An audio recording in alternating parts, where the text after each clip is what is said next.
ప్రతి నెలలో వచ్చే పౌర్ణమి తర్వాత వచ్చే ఈ రోజునే మనం సంకష్టహర చతుర్దశిగా జరుపుకుంటామండి. సో సంకష్టహర చతుర్థి ప్రతి నెలలో ఎప్పుడు వస్తుంది అండ్ దాని గురించి తెలుసుకుందామండి. అండ్ సంకష్టహర చతుర్థి వెనుక ఉన్న స్టోరీ ఏంటి అండ్ ఆ రోజున మనం ఎలా పూజించాలనేది వీడియోలో తెలుసుకుందాము. హలో అండి, వెల్కమ్ టు మై ఛానల్. ఎలా ఉన్నారు అందరూ? బాగున్నారా? మీరందరూ బాగుండాలని మనస్ఫూర్తిగా కోరుకుంటున్నాను. అండ్ ఈ వీడియోలో వచ్చేసి నేనేం చెప్తున్నానంటే సంకష్టహర చతుర్థి ఎలా జరుపుకోవాలి అండ్ మనం దాని వెనుకున్న స్టోరీ ఏంటి అనేది చెప్తాను చూడండి. సో మానవులు అన్నాక చాలామందికి అన్ని కష్టాలు లేని వాళ్ళు అసలు ఉండరు కదండి, ఏదో ఒక కష్టంతో ఉంటారు. సో మానవుల నుండి కష్టాల నుంచి గట్టెక్కించేదాన్ని సంకష్టహర చతుర్థి వ్రతం అని అంటారండి.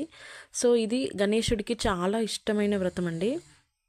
సో గణేశుడికి ఇష్టమైన తిథులలో ప్రధానమైనది చవితి తిథి అండి. సో అయితే ఈ చవితి లేదా చతుర్థి రెండు రకాలుగా ఆచరిస్తారండి. ఒకటి వచ్చేసి వరద చతుర్థి, రెండవది వచ్చేసి సంకష్టహర చతుర్థి అండి. సో అమావాస్య తర్వాత ప్రతి నెలలో మనకి అమావాస్య పౌర్ణమి వస్తూనే ఉంటాయి కదండి, 15 డేస్కి ఒకసారి. సో అలా అమావాస్య తర్వాత వచ్చే చతుర్థి రోజుని మనం అంటే ఆ రోజు చేసే వ్రతంని వరద చతుర్థి అంటారండి. సో పౌర్ణమి తర్వాత వచ్చేదాన్ని సంకష్టహర చతుర్థి అంటారండి. సో ఏ రోజున సంకష్టహర చతుర్థిగా పరిగణించాలి అని అంటే ఎప్పుడైనా చూడండి, ప్రతి నెలలో మనకి కృష్ణపక్షంలో అనగా పౌర్ణమి తర్వాత వచ్చే 3వ లేదా 4వ రోజులో చవితి వస్తుంది. సో ఆ రోజు ప్రదోషకాలం అంటే సూర్యాస్తమయం చవితి ఏ రోజైతే ఉంటుందో ఆ రోజునే మనము సంకష్టహర చతుర్థిగా జరుపుకోవాలండి. సో ఇందాక చెప్పాను కదండి, మనకి 2 చతుర్థులు ఉంటాయని.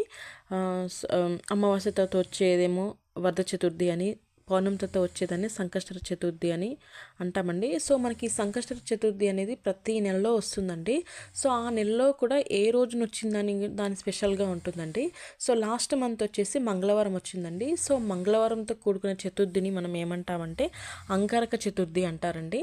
సో అంగారక చతుర్థి కూడా చాలా విశేషమైన చతుర్థి అండి. సో ఆ రోజు కూడా చాలామంది పూజలు చేయించుకుంటారు. సో ఏంటంటే అంగారక చతుర్థి నాడు ఎవరైతే సంకష్టహర చతుర్థి వ్రతం ఆచరిస్తారో వాళ్ళ జాతకంలో అనేది కుజదోషాలు, చాలా దోషాలు ఉంటాయి కదండి. సో ఆ దోషాల వల్ల మేము చాలామంది ఇబ్బంది పడుతూ ఉంటారు కదా. సో ఎలాంటి కుజదోషాలు ఉన్నా కానీ ఆ సమస్యని తొలగిపోతాయండి ఏ రోజైతే మనం అంగారక చతుర్థి నాడు మనము సంకష్టహర చతుర్థి వ్రతం ఎవరైతే ఆచరిస్తారో సో అలాంటి వాళ్ళకి ఎలాంటి సంకటాలన్నీ తొలగిస్తారండి మన వినాయకుడు. సో ఏంటంటే ఎప్పుడైనా చూడండి మంగళవారం వచ్చేదాన్ని ఇలా అంటారు. సో బుధవారం వచ్చేదానికి కూడా ఖచ్చితంగా అది కూడా స్పెషలే అండి. సో మనకి ఏంటంటే చెప్పాను కదా ఇందాక కృష్ణపక్షంలో మనకి 3వ లేదా 4వ రోజులు చవితి వస్తుందని. సో లాస్ట్ మంత్ వచ్చేసి మనకి కరెక్ట్ 4th డే వచ్చిందండి. సో మనకి లాస్ట్ మంత్ అనేది అంగారక చతుర్థి వచ్చిందండి, అంటే మంగళవారంతో కూడిన సంకష్టహర చతుర్థి వచ్చింది. సో ఈసారి ఏంటంటే 3rd డేకి వచ్చేస్తుందండి. పౌర్ణమి తర్వాత మామూలుగా 15 డేస్కి ఒకసారి పౌర్ణమి ఉంటుంది కదా. సో పౌర్ణమి తర్వాత వచ్చే 3rd డే లేదా 4th డే మనం సంకష్టహర చతుర్థిగా అనుకుంటామండి. సో లాస్ట్ మంత్ వచ్చేసి 4th డే తీసుకున్నాము, ఈసారి 3rd డేనే తీసుకుంటాము. సో ఇది ఎలాగంటే మనకి సూర్యాస్తమయం ఏదైతే ప్రదోషకాలం తర్వాత వచ్చే చవితి ఏ రోజైతే వస్తుందో సో ఆ రోజున మనం సంకష్టహర చతుర్థిగా తీసుకోవాలి. సో సంకష్టహర చతుర్థి వెనక కథ ఉందండి. సో అదేంటో చూసేద్దాం ఇప్పుడు, వింటా ఉండండి మీరు. సో ఇంద్రుడు అందరికీ తెలిసిందే కదండి. ఇంద్రుడు ఒకరోజు తన విమానంలో అంటే తన పుష్పక విమానంలో అలా వెళ్తూ ఉంటాడండి. సో భృగండి అనే వినాయకుడు గొప్ప భక్తుడిని దర్శించుకొని అలా ఋషి దగ్గర నుంచి అలా వెళ్తూ ఉంటాడు.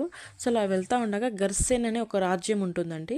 సో ఆ రాజ్యం మీద గుండా వెళ్తూ ఉండగా సడన్గా ఆయన పుష్పక విమానం ఆగిపోతుందండి. ఆగిపోయి అక్కడ సడన్గా కిందకి వచ్చేస్తుందండి.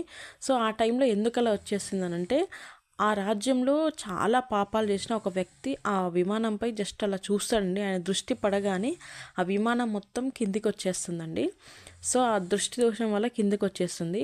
సో సడన్గా ఆ ఇంద్ర విమానం అంటే చాలా పుష్పక విమానం చాలా అద్భుతమైన వెలుగుతో ఉంటుంది కదండి. సో అంత అద్భుతమైన వెలుగు అనేది ఒక్కసారిగా తన రాజ్యంలోకి పడగానే సురసేనుడు అంటే గర్సేన్ అనే రాజ్యానికి అప్పుడు రాజు, ఆ దేశపు రాజు వచ్చేసి సురసేనుడు అండి. సో సురసేనుడు గబగబా బయటికి వచ్చి అద్భుతాన్ని చూసి ఆశ్చర్యపోతారంటే ఏంటి ఇంత వెలుగుతో ఉన్న పుష్పక విమానం మా రాజ్యంలోకి ఎలా వచ్చింది అని చూసేసరికి కరెక్ట్గా పుష్పక విమానంలో ఇంద్రుడు ఉంటాడండి. సో ఆయనకు ఆశ్చర్యంతో ఏమంటాడంటే ఇంద్రసేనుని అడుగుతాడండి ఇంద్రుడిని, మీరేంటి రాజా మా రాజ్యంలో ఇలా పడిపోయింది మీ పుష్పక విమానం అని అంటే, అప్పుడు ఓ రాజా, మీ రాజ్యంలో ఎవరైతే ఎక్కువ పాపాలు చేసినా ఉంటాడో ఆ వ్యక్తి యొక్క దృష్టి జస్ట్ నా విమానం మీద దృష్టి పడగానే ఆ విమానం అంతా ఒకే దగ్గర ఆగిపోయింది, మీ రాజ్యంలోనే పడిపోయింది అనగానే అప్పుడు దానికి పరిష్కారం ఏంటని రాజు అడుగుతాడండి ఇంద్రుడిని. అప్పుడు ఇంద్రుడు ఏమంటాడంటే, ఇవాళ పంచమి, సో నిన్న చతుర్థి, సో నిన్న ఎవరైతే సంకష్టర చతుర్థి వ్రతం చేసి ఉపవాసం చేసి ఉంటారో వాళ్ళ పుణ్యఫలం నాకు ఇస్తే నా విమానం తిరిగి బయలుదేరుతుంది అని చెప్తాడండి. సో జస్ట్ సంకష్టార చతుర్థి రోజు చేసిన వ్రతం ఎవరైతే చేసుంటారో ఆ వ్రతం ఆచరించిన వాళ్ళ పుణ్య ఫలం ఇచ్చినా చాలు, జస్ట్ ఆ పుణ్యాన్ని వాళ్ళకి దానం చేసినా చాలు, ఆ విమానం బయలుదేరుతుందని చెప్తాడు. సో ఆ వ్రతానికి ఎంత విశేషమైందో మీకు అర్థమవుతుంది కదండి.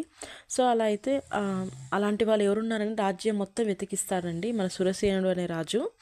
సో మొత్తం వెతకగా ఎక్కడ వాళ్ళకి దొరకరండి, సైనికులు మొత్తం వెతికొస్తారు కానీ ఎక్కడ కూడా వాళ్ళకి దొరకరండి. సో అలా దొరక్కపోగా మళ్ళీ నిరాశతో వస్తారండి. సో నిరాశతో వచ్చి రాజుకు చెప్తా ఉంటారు, మాకెక్కడ దొరకలేదు రాజా, అలాంటి పుణ్యఫలం ఆచరించిన ఏ వ్యక్తి కూడా మాకు దొరకలేదు అని అంటా ఉండగా అప్పుడే అదే టైంలో ఒక నలుగురు ఒక మహిళ మృతదేహాన్ని ఎత్తుకొని వెళ్తూ ఉంటారండి. సో ఆ స్త్రీ చనిపోయింది, ఆ మృతదేహాన్ని తీసుకెళ్తుండగా దానికి కారణం ఏంటని అడుగుతారండి. సో నిన్నంతా ఆ స్త్రీ ఎవరైతే చనిపోయిందో ఆ మృతదేహం ఉన్న ఆ స్త్రీ నిన్నంతా ఆ స్త్రీ ఉపవాసం ఉందండి, తెలియకుండానే ఏమీ తినలేదు. సో చంద్రోదయం అయ్యాక కొంచెం తినింది, రాత్రంతా నిద్రించి చంద్రోదయ సమయాన నిద్రించి కొంచెం తినడం వల్ల ఆమెకి తెలియకుండానే చతుర్థి వ్రతం చేసింది. చూడండి, తెలియకుండా చేసినా కూడా దాని ప్రతిఫలం, దాని రిజల్ట్ అనేది ఆమెకు వచ్చేసింది చూడండి. సో తెలిసి కూడా చేస్తే ఇంకెంత వస్తుంది మీరే ఆలోచించండి. సో ఆ చతుర్థి వ్రతం చేసింది, సో ఆ రోజే మరణించింది అని చెప్పాడు. సో మరణించినా కానీ ఆమె ఖాతాలోకి అయితే పడిపోతుంది కండి ఆ పుణ్యమైన, దాని నుంచి వచ్చిన మంచి ప్రతిఫలమైన. సో అప్పుడు ఏమంటాడంటే, అంతేకాక ఎవరైనా తమ జీవితకాలంలో ఒక్కసారైనా ఈ వ్రతం ఆచరిస్తే, ఏదంటే మన సంకష్టహర చతుర్థి ఉంటుంది కదండి, సో ఆ సంకష్టహర చతుర్థి వ్రతం ఆచరిస్తే వారు గణేష లోకానికి చేరుతారనండి. అంటే స్వయంగా మీరు చనిపోయినాక ఆ గణేశుడి యొక్క దూతలు ఉంటారుగా, వాళ్ళే గణేష లోకానికి తీసుకెళ్తారంట. సో అప్పుడు వాళ్ళు అడుగుతారండి, మన రాజుని కూడా అడుగుతారు, రాజు వాళ్ళ ఆ గణేష దూతలను అడుగుతాడండి, సో ఆ మృతదేహాన్ని మాకు ఇవ్వండి అని అంటే దానికి అస్సలు ఒప్పుకోరు. సో అలా ఒప్పుకోకపోగా వాళ్ళ ఆ మృతదేహాన్ని తీసుకెళ్తా ఉండగా జస్ట్ ఆ మృతదేహం నుంచి వచ్చిన చిన్న గాలి ఉంటుంది కదండి, జస్ట్ ఆ గాలి సోకడం వల్ల ఆ గాలి అనేది ఈ ఇంద్రుడి విమానం పైన అలా గాలి జస్ట్ విస్ఫోటనం చెందడం వల్ల ఆ విమానం స్టార్ట్ అయిందండి. సో మీకు ఇక్కడ అర్థమైపోతుంది కదా అండి, ఆ వ్రతం ఆచరించడం వల్ల ఎంత గొప్ప వచ్చేసిందనండి, ఎంత గొప్ప శక్తి, ఎంత గొప్ప రిజల్ట్ అనేది జస్ట్ గాలి సోకడం వల్లే స్టార్ట్ అయిందని అర్థమైపోతుంది కదండి. సో ఇదే అండి మనకి సంకష్టహర చతుర్థి వెనక ఉన్న కథ. సో ఎంత విశేషమైన రోజు మీకు అర్థమవుతుంది కదా. సో ఆ రోజు ఎలా పూజ చేయాలి, ఏం పూజ చేయాలి, ఎలాంటి మంత్రాలు చదవాలి అనేది ఇక్కడ చెప్తాను చూడండి.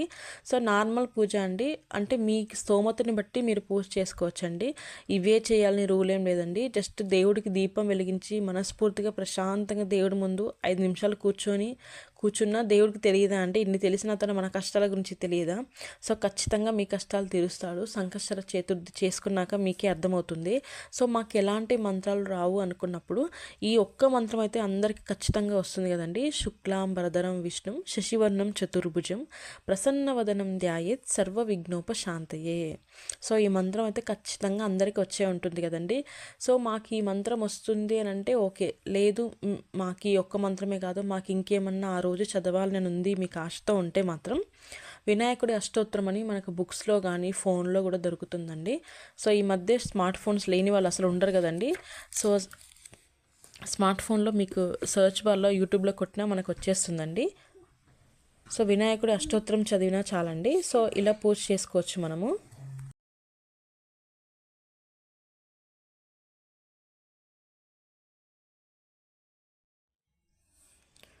సో ఈ యొక్క మంత్రమైన చదువుకోండి, లేదు అంటే వినాయకుడి అష్టోత్తరం చదువుకున్నా బాగుంటుందండి.